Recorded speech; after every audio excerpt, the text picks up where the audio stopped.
Hi friends, safari കാർസിൻ്റെ പുതിയൊരു വീഡിയോയിലേക്ക് എല്ലാവർക്കും സ്വാഗതം. ഇന്ന് നമ്മൾ വന്നിട്ടുള്ളത് നിങ്ങൾക്കൊരു 3 വണ്ടികൾ പരിചയപ്പെടുത്താനാണ്. നമ്മൾക്ക് പഴയ മോഡൽ താറും ഉണ്ട്, അതുപോലെ പുതിയ മോഡൽ ന്യൂ ഷേപ്പിൽ വന്നൊരു പെട്രോൾ താറും, അതുപോലെ പെട്രോൾ ഓട്ടോമാറ്റിക്കലി വരുന്ന ടൊയോട്ടൻ്റെ അൾട്ടിസ് നിങ്ങളെ കാണിക്കുന്നുണ്ട്. അപ്പോൾ പുതിയതായിട്ട് നമ്മുടെ വീഡിയോ കാണുന്ന ആൾക്കാർക്ക് വേണ്ടിയിട്ട് മലപ്പുറം ജില്ലയിൽ കരുവാരക്കുണ്ടാണ് നമ്മുടെ സ്ഥാപനം വരുന്നത്. അപ്പോൾ നമുക്ക് നമ്മുടെ വീഡിയോയിലേക്ക് പുതിയതായിട്ടുള്ള ഒരാളെ ക്ഷണിക്കാം. നിങ്ങൾ കണ്ടിട്ടുണ്ടാവില്ല ആളെ, ഒരാളാണ്. ഹായ് ഫ്രണ്ട്സ്, ഇന്നേ അന്താൻ ഇൻട്രോ എടുത്തത് എന്താണ്, അന്താനെ കഴിഞ്ഞ വീഡിയോയിൽ കളിയാക്കിയിട്ടുണ്ട്. അപ്പോൾ നമ്മുടെ ചാനലിൽ ഇനി ഒട്ടനവധി വീഡിയോ ആണ് അന്താൻ റിവ്യൂ ചെയ്യാൻ പോകുന്നത്. കാരണം എനിക്ക് പുറത്ത് രാജ്യങ്ങളിലൊക്കെ 1-2 യാത്ര വരുന്നുണ്ട്. അപ്പോൾ നമ്മുടെ വാഹനങ്ങളെ വിശേഷങ്ങൾ നമ്മുടെ പ്രേക്ഷകർക്ക് കിട്ടാതെ വരരുത്. അപ്പോൾ അന്താൻ പൂർണ്ണമായിട്ടും നിങ്ങളുടെ മുന്നിൽ അവതരിപ്പിക്കും. കൂട്ടത്തിൽ ആൾക്കാർ വേറെ ഉണ്ടാവും, എന്തായാലും 3-4 ആൾക്കാർ ഇവിടെ ഉണ്ട് അവതരിപ്പിക്കാനായിട്ട്. തീർച്ചയായിട്ടും നിങ്ങളുടെ സപ്പോർട്ട് ഉണ്ടാവണം അല്ലേ? തീർച്ചയായിട്ടും. അപ്പോൾ ഇന്ന് ഞങ്ങൾ പരിചയപ്പെടുത്താൻ പോകുന്നത് ഏതൊക്കെയാണ്? 2021 മോഡല് ന്യൂ മോഡല് പെട്രോൾ താറുണ്ട്, അതേപോലെ 2018 വന്നൊരു താറുണ്ട്, അതേപോലെ എല്ലാവരും ഒരേ സ്വരത്തിൽ ചോദിക്കണതാണ് ടൊയോട്ട അൾട്ടീസ് അല്ലേ? അൾട്ടീസിൻ്റെ തന്നെ ന്യൂ ഷേപ്പിൽ വന്നത്, അതായത് 2010, 11, 12 കാലത്തിന് ശേഷം, 13 കാലത്തിന് ശേഷം 14 ഫേസ് ലിഫ്റ്റും ഒട്ടനവധി വ്യത്യാസത്തോടു കൂടി വന്ന ടൊയോട്ട അൾട്ടീസ് ഓട്ടോമാറ്റിക്കിൽ വരുന്ന ഫുൾ ഓപ്ഷൻ വണ്ടിയാണ് കാണിക്കാൻ പോകുന്നത്. ഓട്ടോമാറ്റിക് ആണ്, പെട്രോൾ ഓട്ടോമാറ്റിക്കേ വരുന്നുള്ളൂ. അപ്പോൾ ആ ഒരു വാഹനം കാണിക്കുന്നുണ്ട്. അപ്പോൾ ഇന്ന് നമ്മൾ ഹൈലൈറ്റ് കാണിക്കുന്നത് 2 പെട്രോൾ എഞ്ചിൻ വരുന്ന വാഹനങ്ങളാണ്. അപ്പോൾ പെട്രോൾ എഞ്ചിൻ വരുമ്പോഴേ ഇപ്പോൾ ഒട്ടനവധി ആളുകൾ ഡീസൽ വണ്ടി ഇഷ്ടപ്പെടുന്ന ആളുകളും ഉണ്ടാവും, പെട്രോൾ വണ്ടി ഇഷ്ടപ്പെടുന്ന ആളുകളും ഉണ്ടാവും. പെട്രോൾ വണ്ടിക്ക് അതിൻ്റെതായ നെഗറ്റീവും ഉണ്ട്, പ്ലസ്സും ഉണ്ട്. ഡീസൽ വണ്ടിക്കും അതിൻ്റെതായ പ്ലസ്സും നെഗറ്റീവും ഉണ്ട്. അപ്പോൾ പെട്രോൾ വണ്ടി എടുക്കാൻ ആഗ്രഹിക്കുന്ന ആളുകൾ എന്ന് പറഞ്ഞാൽ അവർക്ക് അധികം ഓട്ടമില്ലാത്ത അല്ലേ, തോന ഉപയോഗമില്ലാതെ നമ്മളൊരു ഫാമിലി ഉപയോഗത്തിന്, ചെറിയ ഉപയോഗത്തിനൊക്കെ ആണെന്നുണ്ടെങ്കിൽ പെട്രോൾ വണ്ടി അടിപൊളിയാണ്. അതല്ല, ഇനി ലോങ് ഡ്രൈവും കൂടുതൽ ഓട്ടമില്ല ആളുകൾക്കും പെട്രോൾ വണ്ടി എടുക്കാൻ പറ്റിയ വണ്ടികളുണ്ട്. ഹൈബ്രിഡ് സിസ്റ്റത്തിൽ പെട്രോൾ കൂടുതലും ചോദിക്കല് ഗൾഫ് പ്രവാസികളാണ്. ഇപ്പോൾ പെട്രോൾ വണ്ടിയിലും 18-20 കിലോമീറ്റർ മൈലേജുള്ള വണ്ടികൾ വേറെ ഉണ്ടോ, വേറെ ബ്രാൻഡിലുണ്ട്. ഇപ്പോൾ ഈ മഹീന്ദ്ര താറൊക്കെ മൈലേജ് ആഗ്രഹമുള്ള ആൾക്കാർ ഒരിക്കലും പെട്രോൾ വണ്ടി എടുക്കരുത്. കാരണം ഡീസൽ വണ്ടി എടുക്കണം മൈലേജ് ആഗ്രഹമുള്ള ആളുകൾക്ക്. ഇനി അതല്ല, നിങ്ങൾക്കൊരു എപ്പോഴെങ്കിലും ഇല്ല ഓട്ടമുള്ളൂ, ഒരാഴ്ചയിൽ 1-2 പ്രാവശ്യം നിങ്ങൾ വണ്ടി എടുക്കുന്നുള്ളൂ, ചെറിയ കിലോമീറ്റർ നിങ്ങൾക്ക് സഞ്ചരിക്കാനുള്ളൂ എന്നുണ്ടെങ്കിൽ ഒരിക്കലും നിങ്ങൾ ഡീസൽ വണ്ടി എടുക്കരുത്. കാരണം ഡീസൽ വണ്ടി എടുക്കുമ്പോൾ തന്നെ നിങ്ങൾക്കൊരു പ്രൈസിൽ തന്നെ ഒരു 4-5 ലക്ഷം രൂപ കൂടുതലുണ്ടാവും. ഒന്ന്, രണ്ടാമത് മെയിൻ്റനൻസ്, സർവീസ് കോസ്റ്റ് ഒക്കെ കൂടുതലാണ്. പെട്രോൾ വണ്ടി ആകുമ്പോൾ നിങ്ങൾക്ക് വണ്ടി വാങ്ങിക്കുമ്പോൾ തന്നെ ഒരു 3-4 ലക്ഷം രൂപ ലാഭം കിട്ടും. ആ ലാഭം ഈ വണ്ടിമേ തന്നെ ഉണ്ട് അല്ലേ? ഇപ്പം നിങ്ങൾക്ക് 2021 നമ്മളൊരു താറ് വിറ്റത് 16-17 ലക്ഷം രൂപക്കാണ്. 16,300,000. ഈ വണ്ടി നമ്മൾ കൊടുക്കുന്നത് 13,75,000 13,75,000 17,000 കിലോമീറ്റർ ഓടിയിട്ടുള്ളൂ. അതാണ്, അത്ര കിലോമീറ്റർ ഓടി. ഇതിന്റെ കളറിന്റെ പേരെന്താ RC പറഞ്ഞത്? റോക്കി ഗ്രേ എന്നൊക്കെയാണ് RCയിൽ പറയുന്നത്. നമ്മളിവിടെ പറയും ആർമി പച്ച അല്ലേ, അല്ലെങ്കിൽ ഫോറസ്റ്റ് ഗ്രീൻ എന്നൊക്കെ പറയും. ഒരു പിസ്ത ഗ്രീൻ ഒക്കെ കൂടിയ ഒരു സ്പെഷ്യൽ കളർ, ഒരു താറിന് അനുയോജ്യമായ ഒരു കളർ തന്നെയാണ്, ഒരു മാസ് ലുക്കിൽ തന്നെയാണ് ഈ വണ്ടി ഉള്ളത്. പിന്നെ ഇത് 4-wheel ഡ്രൈവ് ആണ്, മാനുവൽ ട്രാൻസ്മിഷൻ ആണ്. ഓട്ടോമാറ്റിക്കും കൂടെ ആണെങ്കിൽ മൈലേജ് നോക്കണ്ട. മാനുവൽ ട്രാൻസ്മിഷൻ ആയതുകൊണ്ട് തന്നെ ഒരു 10 കിലോമീറ്ററിന്റെ മുകളിൽ എന്തായാലും നിങ്ങൾക്ക് മൈലേജ് ലഭിക്കും. ഒരു 11-12 കിലോമീറ്റർ വരെ 10 കൺഫേം ആണ്.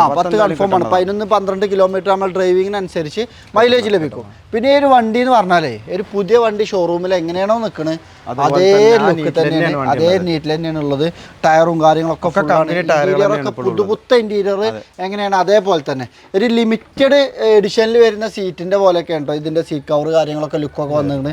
അതേപോലെ ഇന്റീരിയർ ഭാഗത്തേക്കൊക്കെ നോക്കുമ്പോൾ കാണാൻ അത്യാവശ്യം നല്ല നീറ്റ് ആൻഡ് ക്വാളിറ്റിയിൽ തന്നെയാണ് ഇതിന്റെ ഇന്റീരിയർ ഭാഗവും കാര്യങ്ങളൊക്കെ നമുക്ക് കാണാൻ കഴിയുന്നത്. അതേപോലെ ഹാർഡ് ടോപ്പാണ്.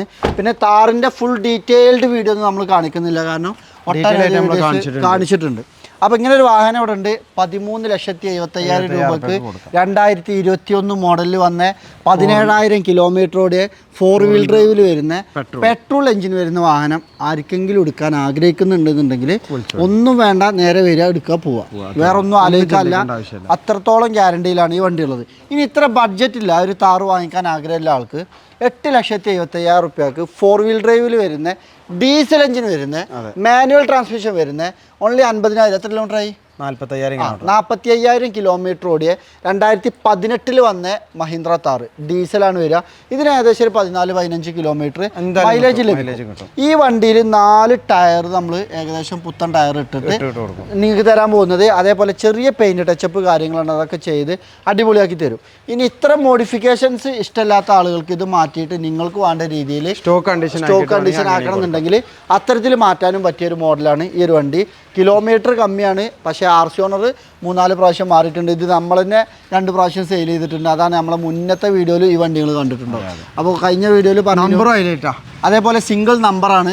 അപ്പോൾ ഈ വണ്ടി കുറേ മുന്നത്തെ വീഡിയോയിൽ കണ്ടപ്പോൾ ആൾക്കാർക്ക് തെറ്റിദ്ധാരണ ഉണ്ട്, ഇതിപ്പോഴും വിറ്റ് പോയില്ലേ. നമ്മൾ വിൽക്കുന്ന വാഹനം വീണ്ടും 5-6 മാസം കസ്റ്റമർ ഉപയോഗിച്ച് കഴിഞ്ഞാൽ വീണ്ടും നമ്മളെ തിരിച്ച് നമ്മൾ ഷോറൂമിൽ എത്തിക്കാറുണ്ട്, നമ്മൾ പർച്ചേസ് ചെയ്യാറുണ്ട്, നമ്മൾ വിറ്റ് കൊടുക്കാറുണ്ട്. അത്തരം സർവീസുകളൊക്കെ നമ്മൾ ചെയ്യുന്നത് കൊണ്ട് തന്നെ നമ്മൾ വിറ്റ വാഹനങ്ങളും വീണ്ടും 5-6 മാസം കഴിയുമ്പോൾ നമ്മൾക്ക് തന്നെ തിരിച്ചു വരാൻ സാധ്യതയുണ്ട്. കാരണം ഇപ്പോൾ ഈ ഒരു വാഹനം വാങ്ങി ഒരു പ്രവാസി വാങ്ങി ഒരു 6 മാസം ഉപയോഗിച്ചാൽ ചിലപ്പോൾ 2000 കിലോമീറ്റർ പോലും ചില ആളുകൾ വാഹനം ഓടാറില്ല, ഒരു 6 മാസം കൊണ്ട് 7 മാസം കൊണ്ട്. അപ്പോൾ അവർക്ക് വിൽക്കണം എന്ന് പറയുമ്പോൾ വീണ്ടും നമ്മൾ ആ വാഹനം പർച്ചേസ് ചെയ്തിട്ട് വിൽക്കാറുണ്ട്. അപ്പോൾ അതുകൊണ്ടാണ് നിങ്ങൾ വീണ്ടും കാണാറ്. ഇനി നമ്മൾ കാണിക്കാൻ പോകുന്നത് ടൊയോട്ട അൾട്ടീസ്. ടൊയോട്ട അൾട്ടീസിൻ്റെ ഡീറ്റെയിൽസ് പെട്ടെന്ന് എന്താ പറയും. കയറി ചെറിയൊരു വീഡിയോയിലാണ് ഇരിക്കുന്നത്. നമ്മളൊരു കസ്റ്റമർ വന്നതാണ്. അപ്പോൾ നമ്മൾ ടൊയോട്ട അൾട്ടീസ് പരിചയപ്പെടുത്തുമ്പോൾ ഇതൊരു സ്പെഷ്യൽ വാഹനമാണ്. എന്തുകൊണ്ടും ഏതൊരാൾക്കും വിശ്വസിച്ചെടുക്കാൻ പറ്റിയൊരു വാഹനം തന്നെ നമുക്ക് പറയാം ടൊയോട്ട അൾട്ടീസ്. നമ്മൾ ഇന്നോവൻ്റെ ഒക്കെ കൂട്ടം പറഞ്ഞ പോലെയാണ്. അത്യാവശ്യം നല്ല റീസെയിൽ മാർക്കറ്റ്, മെയിൻ്റനൻസ് കമ്മിയാണ്, യാത്രാ കംഫേർട്ട്, ഓടിക്കാനുള്ള കംഫേർട്ട് എല്ലാം ഉണ്ട്. പിന്നെ ഇത് ഫുൾ ഓപ്ഷൻ ആയതുകൊണ്ട് തന്നെ ഇതിൻ്റെ ഇൻറ്റീരിയർ ഭാഗം കൊണ്ട് നമ്മൾ പറയുമ്പോൾ ഓട്ടോമാറ്റിക് ട്രാൻസ്മിഷനാണ് ഈ ഒരു വാഹനം വരുന്നത്. അതേപോലെ നമുക്ക് ഈ ഓട്ടോമാറ്റിക് ക്ലൈമറ്റ് AC-ൻ്റെ ഭാഗങ്ങളൊക്കെ കാണാം, സ്റ്റിയറിംഗിൽ നമുക്ക് വോളിയം കൺട്രോൾ കാര്യങ്ങളൊക്കെ കാണാം. അതേപോലെ പെഡൽ ഷിഫ്റ്റ് വരെ വരുന്നുണ്ട് ഈ വാഹനത്തിൽ. അതേപോലെ ബട്ടൺ സ്റ്റാർട്ട് വരുന്നുണ്ട്, മിറർ ഫോൾഡിങ് വരുന്നുണ്ട്, ഒട്ടനവധി സേഫ്റ്റി ഫീച്ചേഴ്സ്, എയർ ബാഗുകൾ കാര്യങ്ങളൊക്കെ വരുന്നുണ്ട്. അതേപോലെ ഇൻറ്റീരിയർ ഭാഗം കൊണ്ട് നോക്കുകയാണെങ്കിൽ ഒരു ബീജ് ആൻഡ് ബ്ലാക്ക് കളറിലൊക്കെ വന്ന് ഇവിടെ ഒരു കാർബൺ ഫൈബറിൻ്റെ പോലെയൊക്കെ വന്ന് അടിപൊളി ലുക്കിലാണ് നമുക്ക് ഇതിൻ്റെ ഇൻറ്റീരിയറും കാണാൻ പറ്റുന്നത്. പിന്നെ ബോഡി ഭാഗം കൊണ്ടാണെങ്കിലും ഈ ഷേപ്പ് മാറി വന്ന അൾട്ടീസ് വൻ വിജയകരമായൊരു വാഹനം കൂടിയാണ് ഈ ഒരു വാഹനം. അപ്പോൾ ഈ ഒരു അൾട്ടീസ് വാങ്ങിക്കാൻ താല്പര്യമുള്ള ആളുകൾക്ക് എത്ര കൊടുക്കാം? നമുക്ക് 7,90,000 ഫൈനലായിട്ട് കൊടുക്കുക. കേരള രജിസ്ട്രേഷൻ വണ്ടി കേട്ടോ, അതായത് അതർ സ്റ്റേറ്റോ റീ രജിസ്ട്രേഷൻ ഒന്നും അല്ല. ഇത് ഫുൾ ഓപ്ഷൻ ആയതുകൊണ്ടാണ് ഈ ഒരു വില. ഈ ഒരു വാഹനം തന്നെ നമുക്കൊരു 5.5-6 ലക്ഷം രൂപക്കൊക്കെ നമ്മൾ അതർ സ്റ്റേറ്റ് കൊടുത്ത് നമ്പറാക്കിയിട്ട് നമ്മൾ സെയിൽ ചെയ്യാറുണ്ട്. ഇത് ഒറിജിനൽ കേരള രജിസ്ട്രേഷൻ ആണ്, ഫുൾ ഓപ്ഷനാണ്, ഓട്ടോമാറ്റിക് ട്രാൻസ്മിഷൻ ആയതുകൊണ്ടാണ് ഈ ഒരു പ്രൈസ് തന്നെ അത്യാവശ്യം ഒരു വിലപ്പാക്കി തന്നെയാണ്. അതേപോലെ ഇത് കിലോമീറ്റർ 1,40,000 കിലോമീറ്റർ ഓടിയിട്ടുണ്ട്. കമ്പനി സർവീസ് കാര്യങ്ങൾ, അതേപോലെ കമ്പനി ഹിസ്റ്ററി കാര്യങ്ങളൊക്കെ ഉള്ള വണ്ടിയാണ്. വണ്ടി മെക്കാനിക്കൽ കാര്യങ്ങളൊക്കെ ഫുള്ളാണ്. ധൈര്യമായിട്ട് നിങ്ങൾക്ക് വാങ്ങിക്കാൻ പറ്റിയൊരു വണ്ടി തന്നെയാണ്. അപ്പോൾ ഈ ഒരു 3 വാഹനങ്ങളാണ് പരിചയപ്പെടുത്തിയത്. അത്യാവശ്യം നല്ല മഴ പെയ്യുന്നുണ്ട്. അപ്പോൾ തീർച്ചയായിട്ടും ഈ വീഡിയോ നമ്മളിവിടെ അവസാനിപ്പിക്കുകയാണ്. അപ്പോൾ നമ്മൾ ഈ വീഡിയോ കണ്ട ഇതുവരെ എന്നെ കേട്ട എല്ലാവർക്കും ഒരുപാട് നന്ദി. Thank you.